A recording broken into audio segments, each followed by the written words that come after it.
Nawaz league ਦੀ ਹਕੂਮਤ ਕੀ ਗਈ। ਅਜਿਹਾ ਵੇਲਾ ਆ ਗਿਆ ਕਿ ਪਾਰਟੀ ਨਾਲ ਤਾਲੁਕ ਰੱਖਣ ਵਾਲੇ ਵਜ਼ੀਰਾਂ, ਮਸ਼ੀਰਾਂ ਤੇ ਅਹਿਮ ਅਹੁਦੇਦਾਰਾਂ ਦੇ ਸਿਰ ਉੱਤੇ ਸੂਰਜ ਸਵਾ ਨੇਜ਼ੇ ਤੇ ਹੈ। ਪਹਿਲਾਂ ਵੱਡੇ ਮੀਆਂ ਜੀ ਫੜੇ ਗਏ, ਫਿਰ ਨਿੱਕੇ ਮੀਆਂ ਜੀ ਤੇ ਫਿਰ ਉਹਨਾਂ ਤੋਂ ਵੀ ਨਿੱਕੇ ਮੀਏ ਹੋਰੀ ਵੀ ਨੈਬ ਦੇ ਢਾਏ ਚੜ ਗਏ।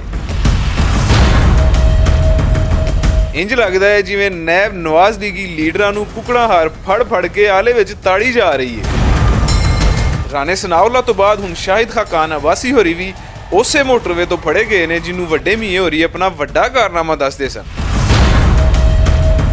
ਨਵਾਜ਼ ਲੀਗ ਦੇ ਇਸ ਔਖੇ ਵੇਲੇ ਉਹਨੂੰ ਆਪੋਜੀਸ਼ਨ ਜਮਾਤਾਂ ਦਾ ਮਾੜਾ ਮੋਟਾ ਆਸਰਾ ਜ਼ਰੂਰ ਹੈ, ਪਰ ਉਹ ਵੀ ਅਕਸਰ ਕੰਨ ਵਲੇਟ ਕੇ ਆਸੇ-ਪਾਸੇ ਹੋ ਜਾਂਦੀਆਂ ਨੇ ਤੇ ਬਸ ਜ਼ਬਾਨੀ ਜਮਾ ਖਰਚ ਨਾਲ ਹੀ ਕੰਮ ਚਲਾ ਲੈਂਦੀਆਂ ਨੇ।